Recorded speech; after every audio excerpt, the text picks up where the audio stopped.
conformément au règlement intérieur du Conseil de Paris, je donne la parole à Geneviève Guérigos, présidente de la 7e commission, car vous avez compris que nous venons de changer de commission. Alors, il reste encore 35 minutes. Voilà, si on pouvait le faire dans un silence collectivement maîtrisé, ce serait parfait. Madame la présidente de la 7e commission, c'est à vous. Merci, monsieur le maire, et merci d'avoir rappelé que dans le silence, c'était beaucoup mieux. Nous nous sommes réunis le 1er octobre dernier pour cette séance de rentrée. Dans un contexte international que l'on sait particulièrement dramatique, l'ordre du jour de la 7e commission est évidemment marqué par les actions de solidarité internationale soutenues par la ville qu'Arnaud Ngacha nous a présentées. Outre les délibérations qui apportent des aides d'urgence à des situations de crise qui s'aggravent, que ce soit pour l'accueil des déplacés de force du Haut-Karabakh, les victimes de la guerre à Gaza, au Liban et en Israël, ou pour contraindre l'épidémie de Mpox en RDC. Et nous avons également abordé divers vœux revenant sur ces situations, le Sahara occidental ou la demande de libération immédiate de Paul Watson, connu pour son combat pour la vie des baleines et plus généralement à la protection de l'environnement, actuellement détenu au Danemark et sous la menace d'une extradition vers le Japon.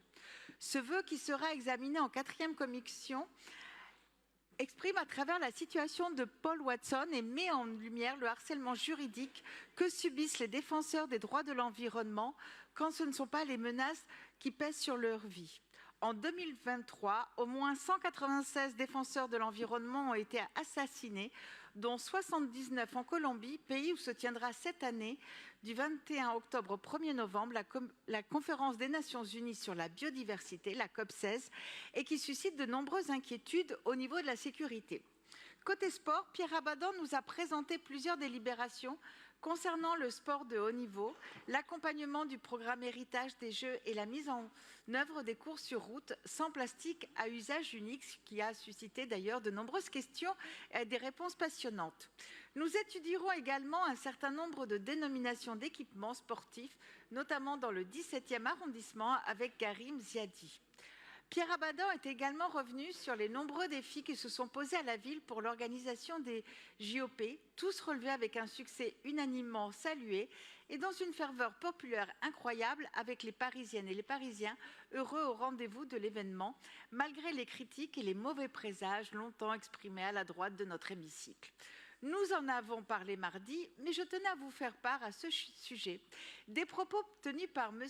Benoît Dispa, président du Parlement de la Fédération de Wallonie-Bruxelles, qui, lors d'un discours auquel j'assistais il y a quelques jours aux côtés d'ambassadeurs et de parlementaires, a dit « Je le dis comme je le pense, Paris a cet été illuminé le monde. La magie des Jeux nous a subjugués. Le spectacle que vous nous avez donné à voir, que ce soit lors des différentes cérémonies ou des compétitions sportives, a fait briller de mille feux la capitale française et a magnifié l'esprit olympique, au point que les valeurs sportives qu'incarnent les Jeux sont réellement devenues universelles. La flamme olympique qui a illuminé le ciel de Paris s'est éteinte, mais Paris continue de briller dans le monde et je vous engage à le faire avec nous. Merci. Merci beaucoup, Madame la Présidente.